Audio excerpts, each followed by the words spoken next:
여러분 안녕하세요. 오늘은 문학의 특성의 두 번째 시간, 바로 서사에 대해 알아보는 시간입니다. 그 중에서도 서사의 대표적인 갈래인 소설을 통해 서사를 알아보겠습니다. 먼저 소설의 정의부터 짚고 넘어갈까요? 소설이란 무엇인가요? 네, 소설은 사실 또는 작가의 상상력에 바탕을 두고 허구적으로 이야기를 꾸며나간 산문 문학의 한 갈래죠. 오늘은 이러한 소설의 요소, 그 중에서도 구성의 요소, 시점에 따른 심리적 거리, 마지막으로 소설의 특성에 대해 살펴보겠습니다. 먼저 소설의 요소에는 주제, 구성, 문체가 있습니다. 주제란 작가가 작품을 통해 나타내려고 하는 중심 생각입니다. 구성이란 작품의 짜임새로 주제를 효과적으로 표현하기 위해 사건을 배치하는 걸 의미하죠. 다른 말로 플롯이라고도 합니다. 인과관계에 중점을 두어 사건을 서술하는 것입니다. 마지막으로 문체란 문장에 나타난 작가의 개성, 즉 문장의 개성적인 특색을 가리킵니다. 이 중 두 번째, 구성의 유형과 단계를 좀 더 살펴보면 구성의 유형에는 다음과 같은 것들이 있습니다. 하나의 이야기만으로 전개되는 단일 구성, 한편 둘 이상의 이야기가 얽히면서 진행되는 복합 구성이 있고요. 피카레스크식 구성은 한 인물을 중심으로 유사한 사건들이 병렬적으로 열거되어 있는 구성입니다. 그리고 시간의 흐름에 따라 전개되는 평면적 구성과 시간의 흐름이 과거와 현재가 교차하는 입체적 구성이 있고요. 마지막으로 액자식 구성은 액자 역할을 하는 외부 이야기 속에 주제와 관련된 내부 이야기가 들어있는 구성입니다. 다음으로 구성은 사건 전개와 인물들 간의 갈등 양상에 따라 발단, 전개, 위기, 절정, 결말이라는 구성 단계를 갖습니다. 이러한 소설의 구성을 이루는 세 가지 요소가 있는데요. 바로 인물, 사건, 배경입니다. 인물은 소설 속에서 행동하는 주체로 기준에 따라 여러 유형으로 분류할 수 있습니다. 작가의 의도에 따라 주동인물, 반동인물로, 역할의 중요도에 따라 주요인물과 주변인물로, 인물의 대표성에 따라 전형적 인물과 개성적 인물로, 마지막으로 성격의 변화에 따라 평면적 인물과 입체적 인물로 나눌 수 있습니다. 그리고 이러한 인물을 제시하는 방법에는 직접적 제시와 간접적 제시가 있습니다. 다른 말로 말하기와 보여주기라고 하는데요. 직접적 제시는 서술자가 직접 인물의 특성을 요약해서 설명하는 방법인 반면에 간접적 제시는 행동이나 버릇, 대화, 갈등 상황을 보여줌으로써 독자의 상상력에 맡기는 방법입니다. 이제 두 번째 구성 요소인 사건은 작품 속에서 인물들 간에 구체적으로 전개되는 이야기를 가리키는데 주로 갈등을 중심으로 구체화됩니다. 그리고 이러한 소설의 갈등은 크게 인물의 내부에서 일어나는 내적 갈등, 인물의 외부에서 일어나는 외적 갈등으로 나눌 수 있습니다. 그럼 여기서 깜짝 과제! 가장 기억에 남는 소설 속 사건은 무엇인가요? 임쌤에게 가장 기억에 남는 사건과 그 이유를 함께 소개해 주세요. 그리고 마지막 구성 요소인 배경은 작품의 무대로서 사건이 일어나는 시간과 공간, 그리고 사회와 역사적인 환경입니다. 배경은 일반적으로 자연적 배경, 사회적 배경, 심리적 배경, 상황적 배경 등으로 나누어 설명합니다. 이제 소설의 시점에 대해 알아볼 텐데요.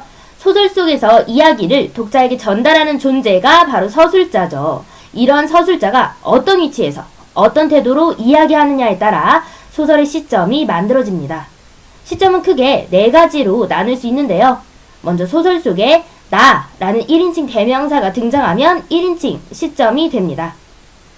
1인칭 시점은 서술자가 주인공인 1인칭 주인공 시점과 주변 인물인 서술자가 주인공을 관찰하는 1인칭 관찰자 시점으로 구분할 수 있습니다. 1인칭 주인공 시점은 주인공 나가 자신의 이야기를 하다 보니 독자에게 신뢰감과 친근감을 주게 되고요. 주인공의 내면 세계를 그릴 수 있다는 장점이 있지만 반면 우리는 주인공이 본 것, 느낀 것만 알게 됩니다.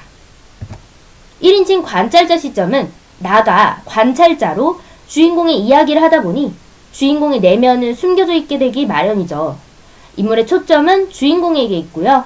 1인칭 시점이다 보니 나의 눈에 비친 세계만 다루게 됩니다. 한편 지금까지의 설명과 달리 서술자가 작품 속에 등장하지 않고 작품 밖에서 작품 속의 인물과 사건을 독자에게 전달하는 경우도 있죠. 이런 경우에 나는 등장하지 않고 서술자가 모든 등장인물을 그 혹은 그녀라고 부릅니다. 따라서 이러한 시점을 3인칭 시점이라고 부르는데요. 3인칭 시점은 인물의 모든 생각과 행동을 마치 전지전능한 신처럼 파악하여 전달해주는 전지적 작가 시점, 그리고 서술자가 인물과 거리를 두고 인물의 행동만을 관찰하는 3인칭 관찰자 시점이 있습니다. 각각에 대해 자세히 살펴보면 전지적 작가 시점은 서술자가 인물의 심리나 행동을 분석하는 것으로 서술자가 작품 속에 직접 개입하게 됩니다. 그러다 보니 작가의 사상과 인생관이 드러나고요. 반대로 독자의 상상력, 그리고 독자의 상상적 참여는 제한하게 됩니다. 3인칭 관찰자 시점은 작가가 외부 관찰자의 입장인 것이었죠. 객관적으로 서술하는 시점이고요. 극적이고 객관적인 특성을 지닙니다. 따라서 독자의 상상력이 개입할 가능성이 큽니다. 여기까지가 소설의 시점에 대한 설명이었고요. 지금부터는 각 시점에서 서술자, 인물, 독자 이 셋의 심리적 거리는 어떠한지 살펴보겠습니다. 심리적 거리란 서술자와 인물, 독자 사이의 심리적 친밀도로 시점과 서술 방법, 다시 말해 인물 제시 방법에 따라 달라집니다. 우리가 앞서 인물 제시 방법으로 말하기와 보여주기를 배웠던 것 모두 기억나죠? 1인칭 주인공 시점부터 이제 보면 작품 속 주인공인 나가 자신의 이야기를 직접 전달하다 보니 말하기의 방법을 취하고 있고요. 서술자와 인물, 독자의 거리가 모두 가깝습니다. 전지적 작가 시점도 서술자가 모든 이야기를 직접 전달하다 보니 말하기의 방법을 취하고 있는데요. 그렇기에 서술자와 인물 혹은 서술자와 독자 사이의 거리는 가깝지만 독자의 인물에 대한 상상을 제한할 수 있기에 독자와 인물 사이의 거리는 멉니다.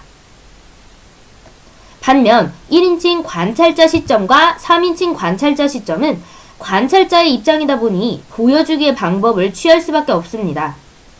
그렇게 이 두 시점은 서술자와 인물, 서술자와 독자 사이의 거리가 멀지만 독자가 인물에 대해 직접 상상하며 파악할 수 있게 하기에 이 둘의 거리는 가깝습니다. 이제 마지막으로 소설의 특성에 대해 살펴보고 강의를 마칠 텐데요. 소설의 특성에는 다음과 같은 것들이 있습니다. 하나씩 살펴볼까요?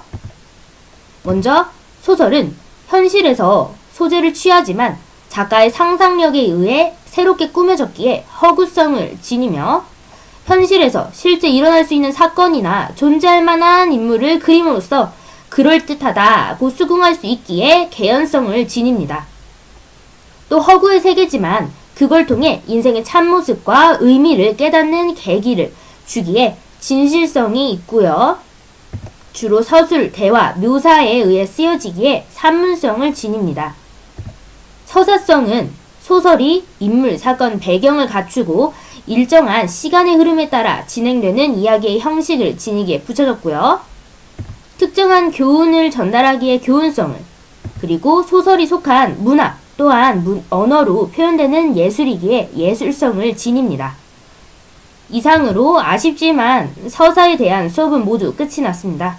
다음 시간에는 극에 대한 수업으로 또 만나요. 그럼 안녕.